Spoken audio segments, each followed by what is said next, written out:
14లో మరలా మా జగనన్న మైలవరం తీసుకొచ్చారు, ఇక్కడ ఓటమి చెందాం. మరలా 19 ఎన్నికల్లో మళ్ళీ పెండ పంపించారు, అక్కడ గెలిచాం. మళ్ళీ మా జగనన్న పెనమలూరు పంపించారు. ఇదంతా కూడా ఎన్నికల ప్రక్రియలో భాగంగా మా పార్టీ అధ్యక్షుడు జగన్మోహన్ రెడ్డి గారు తీసుకునే ప్రతి నిర్ణయానికి మేమందరం కూడా పార్టీకి కమిట్మెంట్తో బద్దులై ఉంటాం. కాబట్టి ఆయన ఏది చెప్పినా దానికి మేమందరం కూడా శిరస వహిస్తాం. దాంట్లో మొట్టమొదటి వ్యక్తిని నేనే అని చెప్పేసి మీ అందరూ కూడా తెలుసు. పార్టీ విమర్శించిన నానికి ఈరోజు పార్లమెంట్ ఎలా ఇచ్చారు సార్? ఏ నాని? కేసీఆర్ ఎవరు విమర్శించారు? మమ్మల్ని. ఆ పార్టీలో ఉన్నప్పుడు సహజంగా మా మీదకి మా లీడర్ని విమర్శిస్తారు.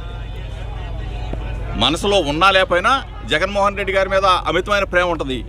కానీ చంద్రబాబు నాయుడు చెప్తాడు తిట్టమని, తిడుతూ ఉంటారు, ఇవన్నీ కామన్గా జరిగాయి. కానీ నిజమేంటో తెలుసుకున్నాడు కాబట్టి, ఎక్కడ మంచి మనసు ఉందో తెలుసుకున్నాడు కాబట్టి, ఎక్కడ పరిపాలనా దక్షుడు ఉన్నాడో తెలుసుకున్నాడు కాబట్టి, జగన్మోహన్ రెడ్డి గారి నాయకత్వం కావాలని చెప్పేసి కోరుకున్నాడు కాబట్టి కేసీఆర్ గారు వచ్చారు, ఆహ్వానించాం. ఆయన మా తరపున విజయవాడ పార్లమెంట్ అభ్యర్థిగా కంటెస్ట్ చేయబోతా ఉన్నాడు, విజయవాడ పార్లమెంట్ అభ్యర్థిగా గెలవబోతా ఉన్నాడు అని చెప్పేసి మీ అందరూ కూడా చెప్పారు.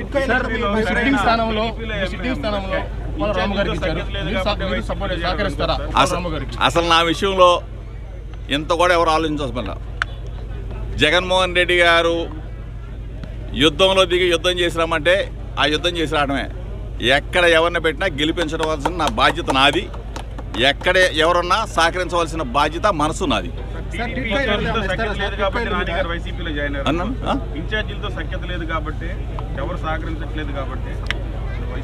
అదంతా కూడా అంతకుముందు పార్టీ వాళ్ళకి సంబంధించిన నిర్ణయం. మా దగ్గరికి వచ్చిన తర్వాత మా నాయకుడు కావాలి, మా జగన్మోహన్ రెడ్డి గారి నాయకత్వంలో మేము పనిచేస్తామని చెప్పేసి నాని గారు వచ్చారు. 100% విజయవాడ పార్లమెంట్ స్థానం ఇచ్చారు. డెఫినెట్గా ప్రజల అభిమానం ఉంటుంది, ఆదరణ ఉంటుంది. జగన్మోహన్ రెడ్డి గారు చేస్తున్న అభివృద్ధి సంక్షేమం చూసి ప్రజలు బ్రహ్మాండమైన మెజార్టీతో గెలిపించబోతా ఉన్నారు. విజయవాడ పార్లమెంట్ కైవసం చేసుకోబోతున్నారు.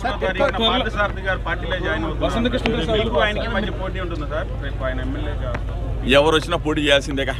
నేనైతే పెనమలూరు అభ్యర్థిని, వైఎస్ఆర్ కాంగ్రెస్ పార్టీ ఫ్యాన్ గుర్తు మీద నేను పోటీ చేస్తా. శారద గారు వచ్చినా చేయాల్సిందే, బోడే ప్రసాద్ వచ్చినా చేయాల్సిందే, ఇంకొకళ్ళు వచ్చినా చేయాల్సిందే. ఆఖరికి నారా చంద్రబాబు నాయుడు గారి పెనమలూరు వచ్చినా నేను అక్కడి నుంచి పోటీ చేయాల్సిందే కదా. ఇప్పుడు వైఎస్ఆర్ కాంగ్రెస్ పార్టీ కమిట్మెంట్తో ఉన్న పార్టీ వర్కర్స్ అందరూ కూడా, నాయకులందరూ కూడా మాతో పాటే ఉంటారు. శారదాన మంచోడు, మరి అటు వెళ్ళాడు. జనం చూద్దాం. అంగన్వాడీ